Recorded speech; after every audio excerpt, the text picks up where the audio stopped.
Hello दोस्तों, नमस्कार। स्वागत है आपका हमारे इस चैनल में। जैसा कि आप सभी को पता है कि हमने इस यूट्यूब चैनल पर आप सभी के लिए फ्री में एक कोर्स लॉन्च कर रखा है। उसका नाम है क्या कंप्यूटर का कोर्स है, जो कि हमने एकदम फ्री आपके लिए कर रखा है। और पहली वीडियो हमने डाल दी है, आपने बहुत ज़्यादा प्यार दिया, लेकिन आपने जितना देखा उतना लाइक नहीं किया, इसलिए मैं थोड़ा डिसअपॉइंटेड हूँ। तो मैं आप सभी से रिक्वेस्ट करूंगा कि आप जितने भी लोग देखते हो वीडियो को लाइक ज़रूर कर दिया करो और कमेंट सेक्शन में अपना ओपिनियन ज़रूर दिया करें, जिससे कि मुझे भी एक मोटिवेशन मिलता है। तो हम आज की वीडियो में हम बात करेंगे कंप्यूटर हार्डवेयर के ऊपर। ये दूसरी वीडियो होने वाली है। इससे पहले हम एक वीडियो बेसिक इंट्रोडक्शन, कंप्यूटर का इंट्रोडक्शन के ऊपर बना चुके हैं। अगर आपने नहीं देखी है तो एक बार ज़रूर देखें, क्योंकि वो वीडियो आपके लिए बेसिक से बनाई हुई है, तो आपको वहाँ से समझ में आएगा, तो ये भी वीडियो अच्छे से समझ में आएगी, क्योंकि बेसिक पढ़ना एक बार ज़रूरी होता है कंप्यूटर के बारे में कि कंप्यूटर क्या होता है। ठीक है, तो आज की वीडियो में हम कंप्यूटर हार्डवेयर के बारे में बात करेंगे। तो कंप्यूटर हार्डवेयर जो हम यूज में लेते हैं, तो हार्डवेयर क्या होता है। सबसे पहले तो बात यही आती है कि हार्डवेयर क्या होता है। तो हार्डवेयर जिन्हें हम छू सकते हैं, छू व देख दोनों सकते हैं। टेंजिबल डिवाइस भी कहा जाता है इसको, हार्डवेयर को टेंजिबल डिवाइस कहा जाता है। अब ऐसा कोई डिवाइस जो कंप्यूटर में लगा हो जिसको हम छू सकते हैं और देख सकते हैं, यानी छू और देख दोनों सकते हैं, उसको हार्डवेयर कहते हैं। आगे हम बात करेंगे होते क्या हैं। वे डिवाइस जो सॉफ्टवेयर को कमांड देती हैं, वे डिवाइस जो सॉफ्टवेयर को कमांड देती हैं या सॉफ्टवेयर की कमांड पर कार्य करती हैं, उन्हें हम हार्डवेयर कहते हैं। या तो वो सॉफ्टवेयर को कमांड देती हैं, हार्डवेयर किसको कहेंगे, या तो वो सॉफ्टवेयर को कमांड देंगी।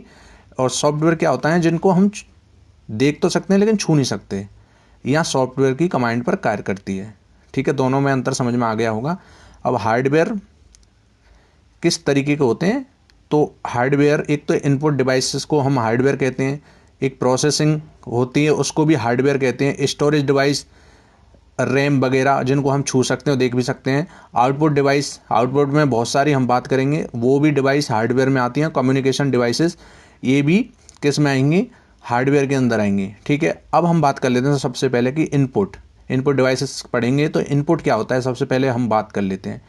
ठीक है, तो इनपुट क्या होता है, तो यूजर द्वारा कंप्यूटर को जो आदेश, निर्देश, निवेश, संकेत, इंस्ट्रक्शन दिए जाते हैं, इनपुट कहलाता है।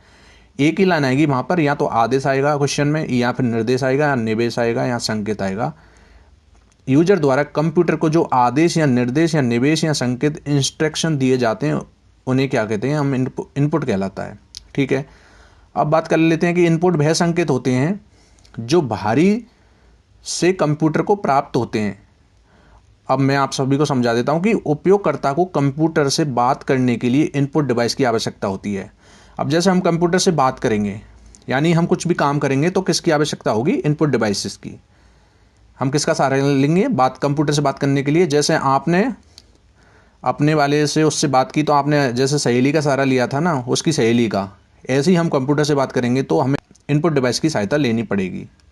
ठीक है, अब इनपुट डिवाइसेस होती क्या हैं, हम सबसे पहले ये बात कर लेते हैं। इनपुट डिवाइसेस जो हम बार बार बोल रहे हैं होती क्या हैं, तो जिन डिवाइस के द्वारा हम कंप्यूटर को डेटा, शब्द, संकेत, निवेश, आदेश, इंस्ट्रक्शन देते हैं, वे इनपुट डिवाइस होती हैं। कंप्यूटर इनपुट डिवाइस उचित संसार के लिए बाहरी दुनिया और कंप्यूटर के बीच एक इंटरफेस की तरह काम करती है।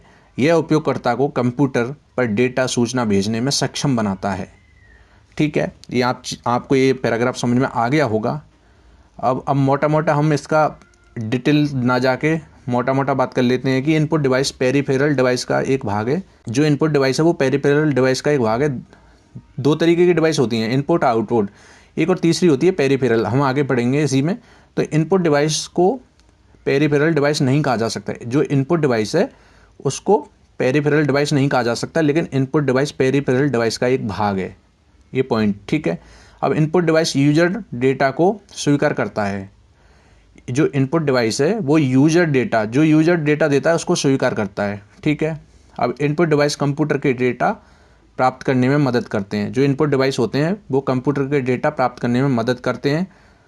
और ऑप्टिकल मार्क रीडर, OMR जिसको हम बोलते हैं, एक इनपुट डिवाइस है। ऑप्टिकल मार्क रीडर क्या है, एक इनपुट डिवाइस है।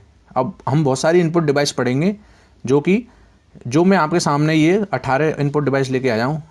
मेरी गारंटी है कि क्वेश्चन आएगा, क्वेश्चन यहाँ से ही आएगा। ठीक है, जो क्वेश्चन आएगा वो यहाँ से बाहर नहीं जाएगा। तो इनपुट डिवाइसेस होती हैं, वो कौन कौन सी होती हैं, ये इम्पोर्टेंट है। आपने पिछला जो मैंने अभी थोड़ी 2-4 मिनट में जो पढ़ाया वो याद किया नहीं किया कोई मायने नहीं रखेगा, लेकिन ये जो पॉइंट है ये मायने रखेगा। ये 14 में इनपुट डिवाइसेस आपके सामने रखने वाला हूँ, इनके बाद हम एक एक की बात भी करेंगे डिटेल में, तो ये इम्पोर्टेंट है, ठीक है। तो पहली हो जाएगी कीबोर्ड, दूसरा माउस, माइक्रोफोन, जॉयस्टिक जिससे गेम वगैरह खेलते हैं, और OCR, OMR, scanner, web camera, barcode reader, MICR, और मैग्नेटिक इंक कैरेक्टर रीडर जिसको बोलते हैं MICR को, लाइट पेन, रिकॉग्नाइजेशन सिस्टम, और डिजिटाइजर, और track wall, touch screen, smart card reader, SCR जिसको बोलते हैं हम, TBAC रिमोट, और ग्राफिक्स टेबल। ये जो 18 मैंने बताए इनको रट लेना। उसमें क्वेश्चन आएगा कि इनपुट डिवाइस, इनमें से इनपुट डिवाइस कौन सी है, या तो ये आएगा एक इनपुट डिवाइस दे देंगे, 4 आउटपुट, या फिर कुछ और चीज़ दे देंगे, या 3, और फिर क्वेश्चन आएगा यहाँ तो कि इनमें से इनपुट डिवाइस कौन सी नहीं है, तो जैसे एक कीबोर्ड दे देंगे, एक माउस दे देंगे, एक माइक्रोफोन, या फिर कुछ भी दे देंगे, ठीक है।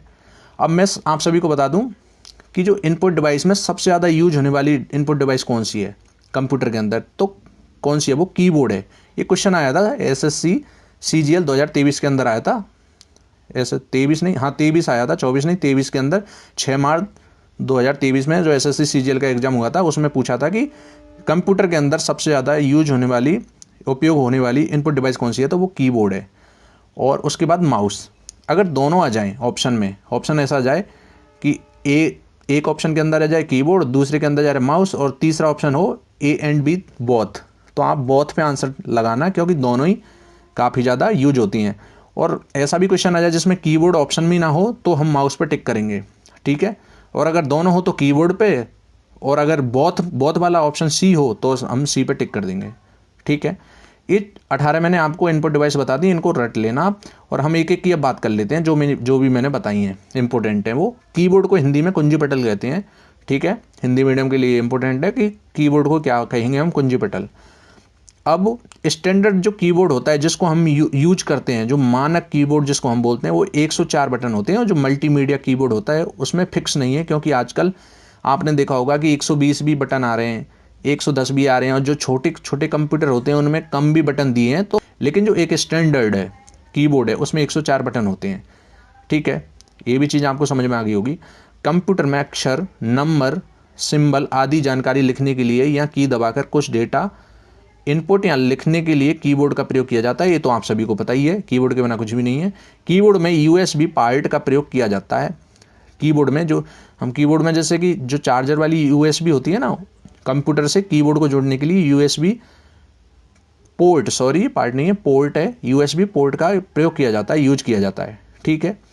अब बात कर लेते हैं हम invention of the keyboard, keyboard का आविष्कार।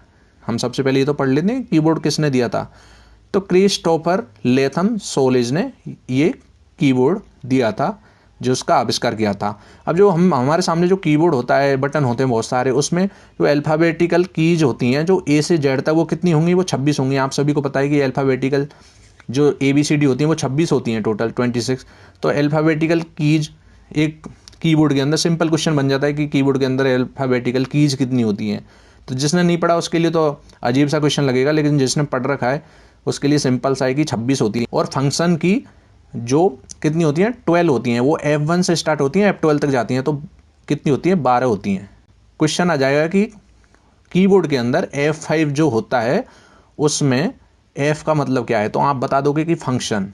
F का मतलब क्या होता है, फंक्शन आप बता दोगे। न्यूमरिक की 17 होती हैं। कौन कौन सी, 1 2 3 4 जैसे प्लस माइनस, ये सब कितनी होती हैं, 17 होती हैं। इसको याद रखना है, इसलिए मैं बता रहा हूँ।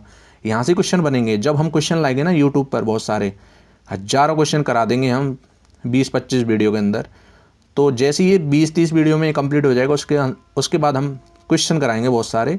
तो आप सभी को जब क्वेश्चन में लेकर आऊँगा तो ये मेरी बातें याद आएंगी, ये मेरी गारंटी है।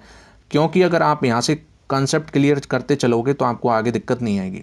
अब नेविगेशन की बात कर लेते हैं हम। नेविगेशन की, इनका प्रयोग डॉक्यूमेंट आदि में इधर उधर जाने के लिए किया जाता है। जैसे कि एरो हो गया, इन नेविगेशन की है, और डाउन, अप डाउन, ये सब करते हैं ना हम, ये सब क्या हो गया, नेविगेशन की हो गई। जैसे कि arrow keys, home, and, page up, page down, delete और इंसर्ट, ये सब कौन सी की हो गई, नेविगेशन की हो गई। अब एक और होती है मॉडिफायर की, संशोधक कुंजियाँ। इनका प्रयोग अन्य बटन के साथ मिलकर किया जाता है। ऐसी भी कीज होती हैं कंप्यूटर के अंदर। जैसे कि कंट्रोल, अकेली कंट्रोल काम नहीं करेगी, लेकिन इसके साथ एक और की चाहिए तब ये काम करेगी। शिफ्ट के साथ एक और चाहिए, अल्ट, विंडो की, और पंक्चुएशन की कितनी होती है, 14 होती हैं।